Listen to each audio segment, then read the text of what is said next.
Yes, I know that when our parents tried to talk to us about how to handle money, they really meant well.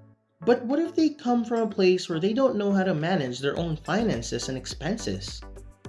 That exactly is where the problem comes in, because most probably, the advice they shared with us might not be as helpful as we expect it to be. To avoid that, we will be rounding up the 5 most common pieces of advice that low-class parents tell their children. Starting this list off with number 1, more money comes with better grades. You have no idea how much my parents stressed my grades when I was a child.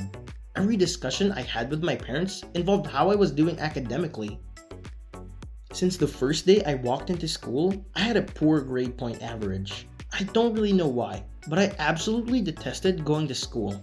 However, the school hates you back if you despise it. When a school notices a student struggling in class, you know those teachers who put pressure on him to perform poorly rather than encouraging him to improve. In other words, it is your responsibility as a teacher to help children, not make their life worse. Maybe that's why so many youngsters despise going to school. And now, for my favorite section. You are supposedly expected to be an expert when you enter school for whatever reason. I attend school to learn. Why would I attend school if I already understood all these things? I attempted to convince my parents that going to school was a complete waste of time, but they insisted that having good grades would guarantee me a bright future. The truth is that neither my nor your grades matter to anyone. Your A's or C's don't matter to the outside world. It didn't matter to my first employer when I got a job, not my first clients when I opened a business, not my first real estate clients when I started in real estate, and not you because grades don't matter. How engaging or practical is this video is that all that matters. You won't view this video for any other reason, such as how well or poorly I did in school. Number 2, is to spend less time at parties and with your pals. What you know doesn't necessarily mean it's necessary. If you don't know how to apply your information, having the complete Wikipedia in your head won't be of any value to you. Human beings are social beings. We can't live independently. When we collaborate, we perform better. Consider this channel as an example. It wouldn't be conceivable if a team wasn't behind this channel, right? If not for a group effort, your iPhone, MacBook, or Amazon Prime wouldn't exist. Therefore, you must learn how to interact with others to create something significant. The most excellent method to improve your social skills is to interact with people by attending events, gatherings, or just hang out with friends. Some parents go to great lengths to separate their children. They gradually distance themselves from others due to their fears and lack of confidence. Partying and hanging out with friends is essential to developing the traits and abilities needed to launch a thriving company or advance in your job. Number 3. One advice is to be cautious. Your parents are the ones that love you the most. The most priceless possession that they have is you. They've dedicated years of their lives to feeding and caring for you till you're an adult, since they are the reason you're in this world. When you work hard on something, you want to keep it safe.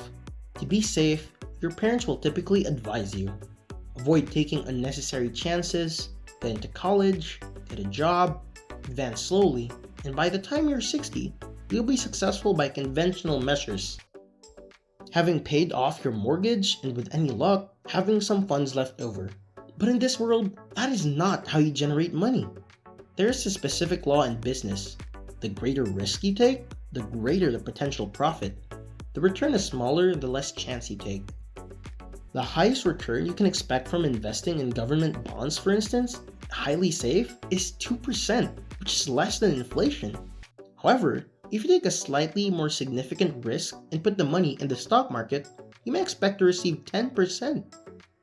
Still, if you want to go all out, you could potentially double your money in months if you put the money in cryptocurrencies. Of course, this is definitely not financial advice, but the idea is that taking the safe route won't get you anywhere financially. You shouldn't either take too many chances and lose everything though. You should find a situation with a level of danger and both of you realize what you are doing. Number 4. You reap what you sow. Let me let you down. Living in this world, honestly, is unfair. What you labor for is not what you get. What you fight for, you receive. Although that may sound harsh, that is the actual situation we are living in. Yes, occasionally you receive what you are due, but that is the exception. Working for a company for 20 years without receiving a raise until you ask for one is possible. Alternatively, you can have a manager that is supportive of you, which is also an exception. I've witnessed countless instances, particularly in business. Business is practically modern warfare, and there's never justice in conflict. There are different cruel strategies that will be employed by your rivals to crush you. Your coworker might use Machiavellian strategy to obtain that position in place of you, who are more deserving of it. I'm not advocating being too pushy, but let go of the notion that everything in life is fair. It really never was, and it never will be. Learn to cope with life's harsh realities. Instead of whining about why you're not getting what you deserve, learn how to survive in it and use it to your advantage. I'm sorry your parents misled you, but that is just reality and we have to live with it. Number 5. Perform superior to your peers. One of the worst pieces of advice parents frequently give their kids is undoubtedly this one, which progressively drives them into financial ruin. When your parents compare you to other children and explain why you're not able to achieve a high academic standing like the other students, you sort of begin to gradually adopt a comparison-based mindset and begin gauging your achievement against that of your classmates, which I really have to tell you is not healthy. So, when your friend gets a more excellent car, and even though you can't afford it, you go into debt to drive just a better car than him. You're keeping up with the Joneses. You make an effort to project the impression that your performance is on par with your peers. However, the ultimate objective here is to be wealthy, not just to appear rich. Your situation is entirely unique compared to everyone else's. Everyone has their own strength, and everyone has their own weaknesses. Because you are unique and have unique talents and weaknesses, you should choose your own road to prosperity and financial freedom. Rather than imitating others, seek to improve yourself. In reality, it's honestly just you versus you. And that's where we end in today's video. We hope you learned a lot from it. If so, please don't hesitate to leave a comment below, together with liking, sharing, and subscribing. We hope you take these tips and learn something new from us. We'll see you in our next video. Goodbye for now.